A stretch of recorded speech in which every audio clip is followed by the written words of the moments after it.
अस्सलाम वालेकुम स्टूडेंट, क्या हाल चाल है मेरी जान, कैसे हैं आप सब। तो मेरे बच्चे आज इंशाल्लाह हम किसी टॉपिक से नहीं रेलिवेंट, हम कुछ जनरल डिस्कशन भी करेंगे।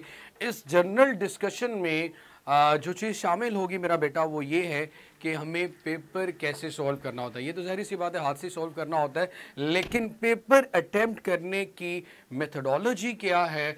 पेपर अटेम्प्ट करने की मेथडोलॉजी का मतलब तरीकाकार क्या होता है जब आपका जो टारगेट हो वो पूरे नंबर हो, फुल मार्क्स हो।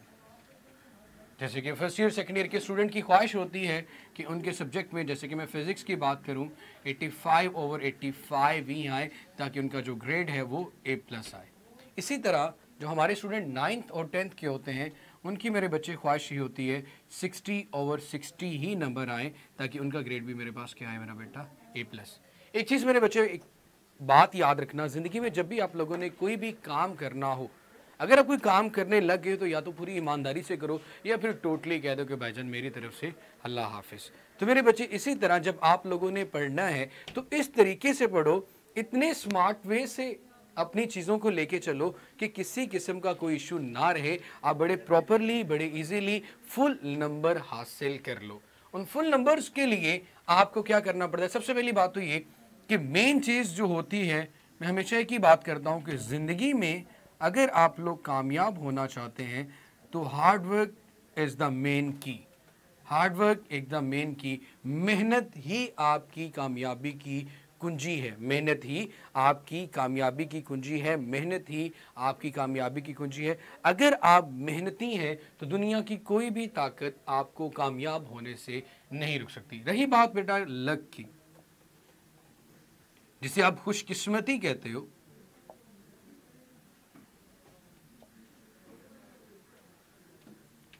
ये 100 में से 2 लोग खुशकिस्मत हो सकते हैं, 4 लोग खुशकिस्मत हो सकते हैं, 3 लोग खुशकिस्मत हो सकते हैं, लेकिन हर कोई लकी नहीं होता। और रही बात अब हमारे मार्क्स की, पेपर के लिहाज से बात करते हैं। बहुत से लोग कहते हैं यार पूरे नंबर लेना ज़रूरी नहीं होते, ये भी नहीं होता। मेरा बेटा जब आप एक अच्छे नंबर लेते हैं, अपना टारगेट अचीव करते हैं, तो आपका एडमिशन अच्छे कॉलेजेस या फिर अच्छी यूनिवर्सिटीज़ में होता है। जब अच्छे कॉलेजेस और अच्छी यूनिवर्सिटीज़ में जाते हो तो एक्चुअली जो फ़र्क पड़ता है आपके सोशल स्टेटस में, सोशल सर्कल में, कि आपकी सराउंडिंग में, आपके जाने वालों में, आपकी कॉन्टैक्ट लिस्ट में वो लोग मौजूद होते हैं जो ज़िंदगी में अपना एक मुकाम बना चुके होते हैं। तो अगर आप भी देखो, हमेशा ये बात की जाती है, मैं अभी पेपर अटेम्प्टेशन पे नहीं आया, सिर्फ और सिर्फ आपको मोटिवेट करना चाह रहा हूँ कि आपको पता हो कि आपने करना है क्या। यार आप एक जगह पे जाते हो जहाँ पे अ ग्रुप ऑफ 5000 पीपल, 5000 लोगों का ग्रुप मौजूद है, और अगर आप 5000 लोगों में भी पहचाने जा रहे हो कि यार जनाब ये हैं, जनाब वो, आपका नाम अली है, अहमद है, कोई भी फीमेल है, चाहे कोई भी नाम है मेरा बेटा, फातिमा, आयशा, कुछ भी है, तो मेरे बच्चे आप अगर डिस्टिंक्टिव आपको स्पेसिफाई किया जा रहा है 5000 लोगों में, इस बात का मतलब है कि आपने अपनी ज़िंदगी में ऐसा कुछ काम ज़रूर किया हुआ है जिसकी वजह से लोग आपकी रिस्पेक्ट करते हैं, आपको मानते हैं, आपको पहचानते हैं, आपको जानते हैं।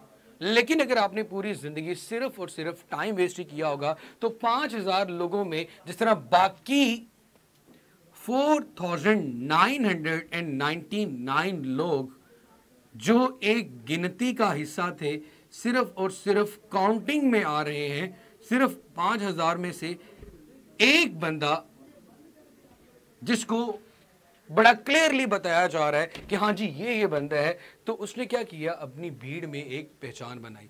तो मेरा बेटा 5000 में आप या तो फिर उन लोगों में आ सकते हैं जो कि 4999 है, या फिर आप वो एक वाहिद शख्स बन सकते हैं जिसकी अपनी एक पहचान है, सेल्फ रिस्पेक्ट है, उसने अपनी ज़िंदगी में एक ऐसा काम ज़रूर किया है। मेरा बेटा बहुत से लोग ये सोचते हैं कि सिर्फ कामयाब होने से वो सिर्फ अपना फ़ायदा सोचते हैं, बल्कि नहीं, वो कैसे दूसरों का फ़ायदा पूछते हैं। अगर आप मेरा बेटा खुद सक्सेसफुल हैं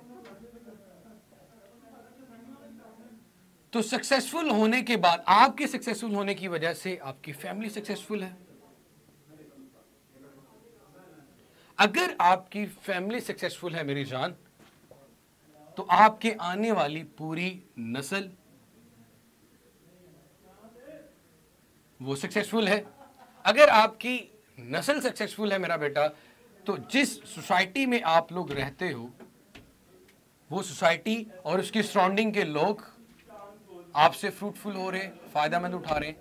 फिर जिस सिटी में रह रहे हो उसके लोग, फिर जिस कंट्री में रह रहे हो उसके लोग, इन सिंपली जिस दुनिया में रह रहे हो वो दुनिया आपसे फायदा उठा रही है। If you are a good at something, आप दूसरों को फायदा पहुंचा रहे हो, और दूसरों को फायदा पहुंचाना ही असल इंसानियत है और असल खिदमत है, और हमारी जिंदगी का मकसद पूरा हो जाता है। तो मेरा बेटा अब आप लोगों को ये चीज क्लियर हो जानी चाहिए कि मेहनत करने से सिर्फ और सिर्फ इंसान अपने आप को नहीं बल्कि इस दुनिया को और इसके बाद वाली दुनिया में भी वो कामयाब हो जाता है।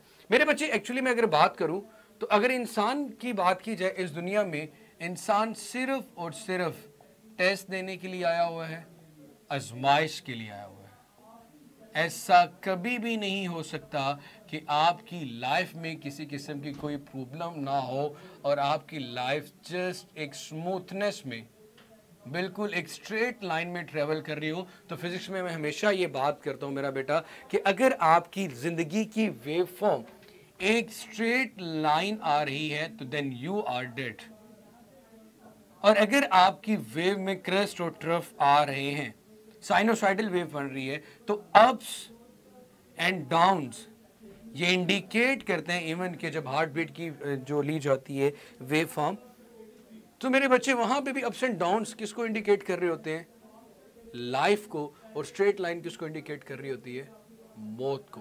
तो मेरे बच्चे अगर किसी इंसान पे आजमाइश आती है, मुश्किल वक्त आता है, तो मेरी जान ये चीज़ याद रखिएगा, ये अल्लाह ताला की तरफ से ये आपके लिए बहुत बड़ा गिफ्ट होता है कि जब भी किसी इंसान के ऊपर कोई मुश्किल वक्त आता है तो वो कोशिश करता है कि अपने आप को उसके मुताबिक मोल्ड कर ले। कोई मुश्किल वक्त आया किसी पे कि यार उसका सारा ख़ानदान तबाह हो गया, उसके पल्ले कुछ भी नहीं रहा, तो फिर वो स्ट्रगल करना शुरू कर देता है कि मुझे अब अपनी पहचान बनानी है, अपना ख़ानदान बनाना है, लोगों में अपनी पहचान बनानी, सोशल स्टेटस को बढ़ाना है, तो वो मेहनत करना शुरू कर देगा। उससे पहले अगर जब किसी के पास सब कुछ मौजूद हो, सुकून मौजूद है, दौलत मौजूद है, पैसा मौजूद है, तो मेरी जान वो ज़िंदगी में कभी भी मेहनत करने का दूर दूर तक नहीं सोचता।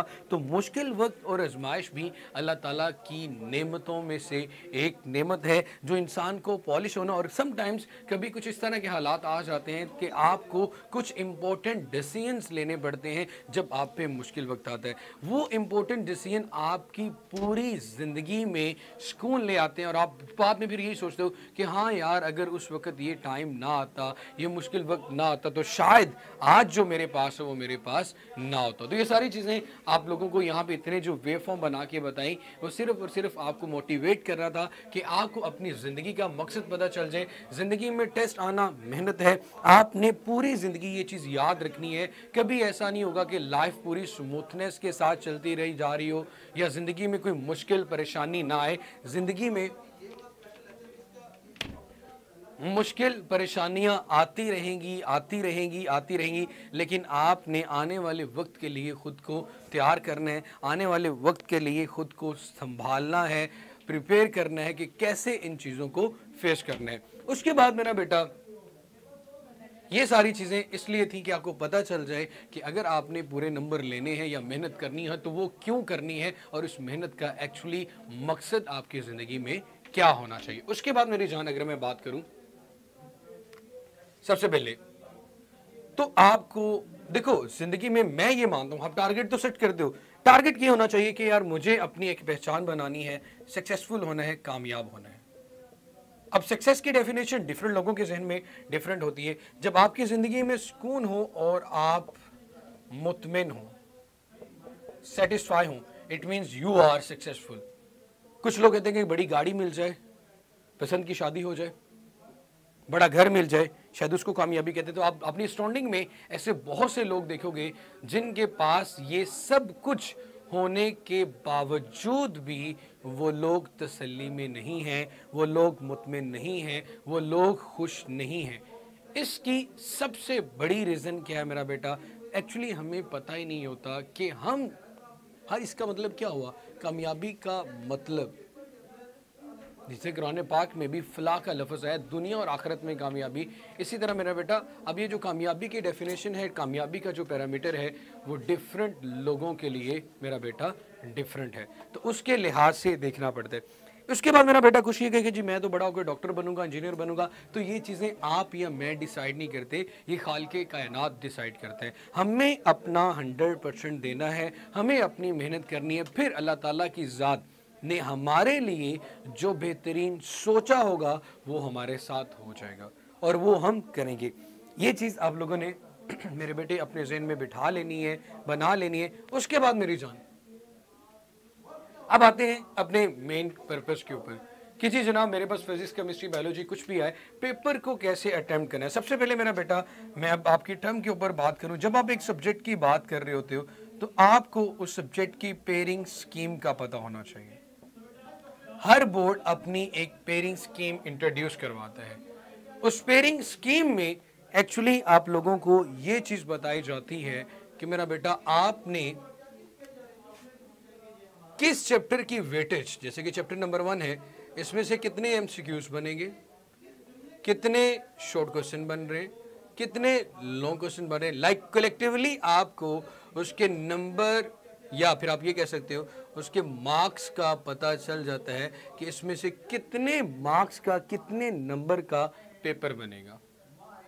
उसके बाद मेरी जान आपको ये चीज भी बताई जाती है कि ऐसे कौन से चैप्टर्स हैं जो कंबाइन होके लॉन्ग क्वेश्चन बनाएंगे। हर लॉन्ग क्वेश्चन के 2 पार्ट होते हैं, part A and part B.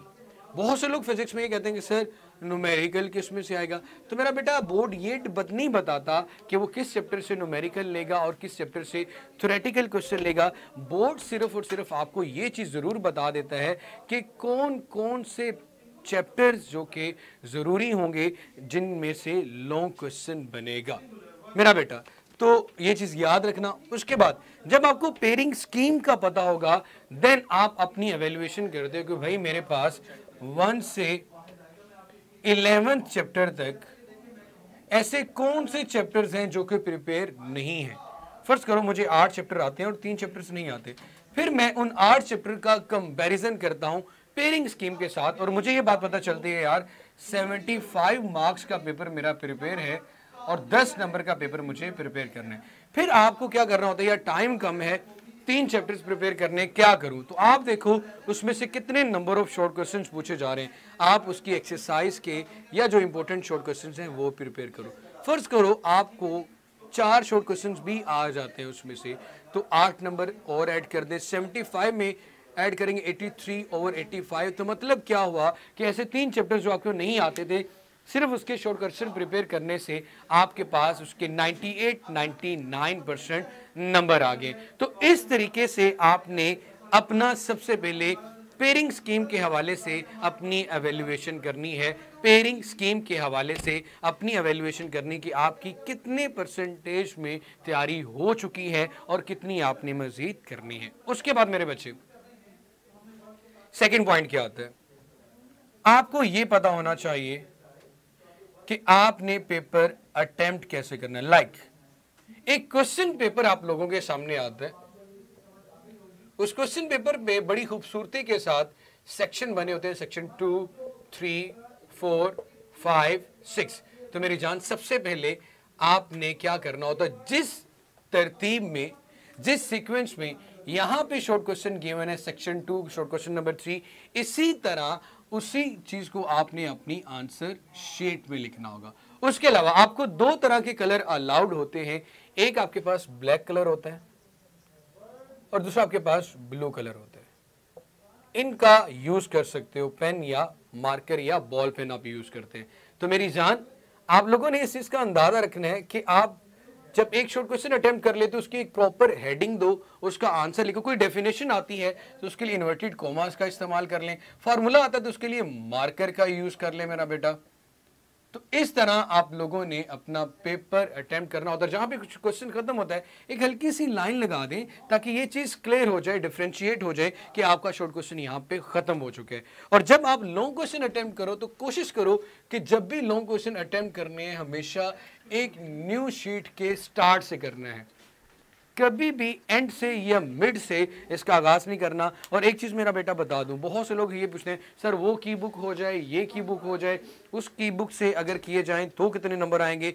मेरा बेटा की बुक्स जस्ट आपको हेल्प आउट तो कर देती हैं, बट अगेन मैं हमेशा अपने बच्चों से यही बात करता हूं मेरा बेटा, सबसे इंपॉर्टेंट चीज़ आपकी या सबसे इंपॉर्टेंट जो आपके पास चीज़ मौजूद होती है वो आपकी बुक है। अगर आप अपनी बुक को फॉलो करते हैं तो बोर्ड के पेपर्स में आपके नंबर अच्छे इसलिए आते हैं मेरा बेटा, क्योंकि पेपर मार्क करने वाले लोगों के पास जब आपका पेपर जाता है और वो लोग उस पेपर को देखते हैं, जब वो लोग उस पेपर को देखते हैं तो उनके पास जो आंसर कीज बनी होती है वो बुक से बनी होती है। तो जो बुक में लिखा होगा वो लिखा होगा तो ठीक कर दिया जाता है। मैं ये नहीं कहता कि पेपर चेक करने वालों का सिस्टम खराब है, बट सम टाइम किसी ऐसे बंदे के हाथ में आपका पेपर आ जाए जो सिर्फ और सिर्फ आंसर की को देख रहा हो, इतना डेप्थ में जाके आपके क्वेश्चंस को ना पढ़ रहा हो, तो मेरी जान फिर किसका नुकसान है? फिर आपका नुकसान है। फिर आप रीचेकिंग करवाते हैं और आप कहते हैं सर मैंने तो सही लिखा था, बोर्ड वालों ने तो मेरे साथ बड़ा जुल्म जबर कर दिया। तो जुल्म जबर आपने खुद किया अपने साथ, बोर्ड वालों ने नहीं किया। बोर्ड के पेपर में जब आप रीचेकिंग के लिए जाते हैं मेरी जान, तो आप सिर्फ और सिर्फ वहां पे क्या कर सकते हैं? रीचेकिंग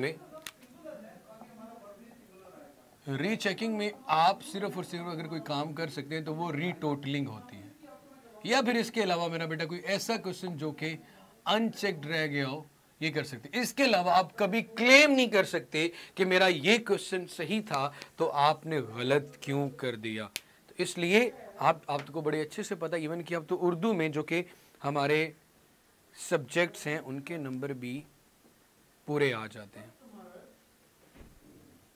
अगेन वही बात है मेरा बेटा कि अगर आपके पास अगर इस तरह का नुकसान हो जाए, रीटोटलिंग होती है, तो नुकसान सिर्फ आपका होता है, आप क्लेम नहीं कर सकते। तो इसलिए मेरा बेटा मैं हमेशा आप लोगों को एक तो ट्रिक बताया है पेयरिंग स्कीम वाला, दूसरा पेपर अटेम्प्ट करते हुए, उसके बाद आपने एक्स्ट्रा शॉर्ट क्वेश्चन में क्या करना है। आप लोग बड़े स्मार्ट बनते हैं और क्या करते हैं कि जब एक्स्ट्रा शॉर्ट क्वेश्चन करने होते हैं, जनाब वहां पे लिख दिया एक्स्ट्रा शॉर्ट क्वेश्चन, ऐसी बोंगी कभी भी नहीं मारनी। अगर आप क्वेश्चन नंबर 2 की बात कर रहे हैं और उनके शॉर्ट क्वेश्चंस की बात कर रहे हैं, तो मेरी जान आपने इस बात का ख्याल रखना है, इस बात को गौर से देखना है कि शॉर्ट क्वेश्चंस अटेम्प्ट करते हुए, शॉर्ट क्वेश्चन सॉल्व करते हुए, अगर सेक्शन 2 के ऐसे 2 शॉर्ट क्वेश्चन है जो कि आप एक्स्ट्रा करने चाह रहे हो, तो जहां पे आपने बाकी क्वेश्चंस के वहां पे 2 शॉर्ट क्वेश्चंस की जगह छोड़ दें, वहां पे 2 शॉर्ट क्वेश्चंस की जगह छोड़ दो, ताकि आप उसको बाद में इजीली सॉल्व कर सको, ताकि उसको आप बाद में इजीली सॉल्व कर सको, उनको इजीली वहां पे एडजस्ट कर सको। तो ये सबसे बेस्ट वे, बेस्ट मेथड होता है। इसके अलावा मेरा बेटा अल्लाह ताला का नाम लेकर, अल्लाह की ज़ात पे भरोसा रख के अपना पेपर स्टार्ट करें और मेहनत करें। मेरा बेटा फिज़िक्स में तो मैं हमेशा बच्चों को यही कहता हूँ कि आपको सबसे पहले ये क्लियर होना चाहिए कि आपका उस टॉपिक से रेलिवेंट जो कॉन्सेप्ट है वो बिल्कुल ठीक है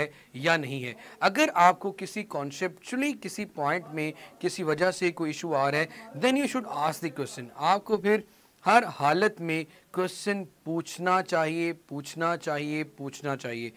जी, अगर आप क्वेश्चन नहीं पूछते तो आपका मसला है। अगर आप क्वेश्चन नहीं पूछे और बाद में गए यार पता नहीं मेरे साथ क्यों इतना जुल्म हुआ है, बोर्ड वालों ने मेरे नंबर काट लिए। बोर्ड वाले नंबर नहीं काटते मेरा बेटा, बोर्ड वाले सिर्फ और सिर्फ आपको आपकी एवेल्युएशन करके आपको एक आईना दिखा रहे होते हैं कि भाईजान तुसी की कीता है। सो मेरे बेटे इस बात का ख्याल रखें कि आपने क्या करना है और बोर्ड में पूरे नंबर कैसे लेने हैं। तो इससे रेलिवेंट आप मज़ीद भी किसी किस्म की कोई गाइडेंस की आप लोगों को मेरा बेटा ज़रूरत होगी, तो in future with the passage of time रोज़ डेली हम आप लोगों को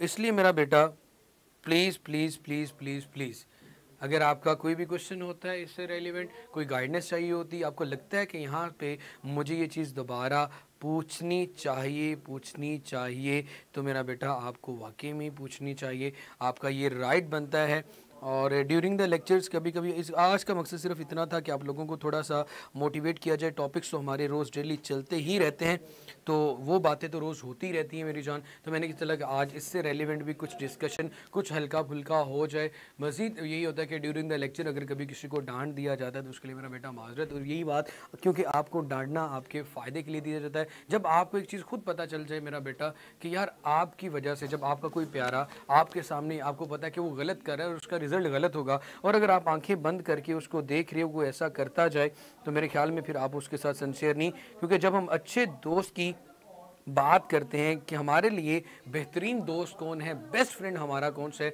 तो बेस्ट फ्रेंड वो होता है मेरा बेटा जो आपको बुरा करते वक्त भी समझाए कि मेरी जान तुम बुरा कर रहे हो, इस चीज़ को छोड़ दो, ये गलत है। और जो गलत के वक्त भी आपको इस चीज़ के बारे में बता रहा है तो वो आपका बेहतरीन दोस्त है मेरा बेटा। लेकिन जो गलत में आपका साथ दे रहा है और आपको और गलत करने के लिए प्रमोट कर रहा है, तो कभी भी आपका अच्छा दोस्त नहीं हो सकता।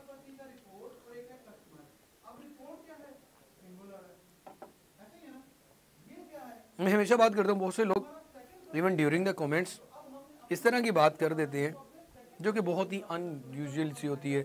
मतलब कमेंट पढ़ते साथ गुस्सा आ जाता है, फिर हमें उस पर कभी कभी रिएक्ट भी हो जाता है। मोस्टली मैं तो कर देता हूँ, और कभी कभी बर्दाश्त भी कर जाते हैं मेरा बेटा। लेकिन खुद देखो, मैं जब बात करूँ तो मुझे पता होने चाहिए कि सामने खड़ा हुआ शख्स मेरा दोस्त है, मेरा टीचर है, मेरे वालिद हैं, मेरी बहन है, मेरा भाई है। कौन है जो बंदा मेरे सामने बात कर रहा है और कौन बात नहीं कर रहा। तो इस चीज़ के दरमियान में डिफरेंस, ये चीज़ आपको जो कॉन्सेप्ट है वो बिल्कुल क्लियर होना चाहिए। अगर ये चीज़ें आप लोगों को क्लियर होंगी तो मेरा बेटा कभी भी बात करते हुए, कभी भी रिएक्ट करते हुए आप हमेशा सोचोगे। और जब हम बात करते हैं, सोचते हैं, रिएक्ट करते हैं, एक्चुअली हम अपनी अपग्रोइंग के बारे में बात कर रहे होते हैं। तो इससे रेलिवेंट मज़ीद जो भी आप लोगों की क्वेरीज हुआ करेंगी वो with the passage of time, मैं आप लोगों को बताता जाऊंगा। ये सामने पड़ा हुआ मोबाइल देख रहे हो ना, ये सामने पड़ा हुआ। अच्छा, बोर्ड मार्कर की बात कर रहे हैं। अच्छा जी मेरे बच्चे, तो मेरे ख्याल में आज काफ़ी ज़्यादा आप लोगों को मोटिवेट कर दिया। हो सकता है आप लोगों में से कुछ ऐसे लोग हों जो बहुत बोर हो रहे हो, तो उसके लिए मेरे भाई माजरत। और अगेन हमेशा लेक्चर्स के एंड पे मेरे ख्याल में इतना ही आज काफ़ी है। लेक्चर्स के एंड पे मेरा बेटा हमेशा मेरी एक रिक्वेस्ट होती है कि आप लोगों से अपनी दुआओं में मेरे बच्चे ज़रूर याद रखा करें, और अगर कोई गलती कोताही हो जाती है तो उसके लिए माजरत। और इसके साथ ही मैं आप लोगों से मेरा बेटा आज इजाज़त चाहूँगा। खुश रहो, जीते रहो, आबाद रहो। लेक्चर के एंड पे अपने लेक्चर का फीडबैक भी ज़रूर देते रहिएगा। अल्लाह।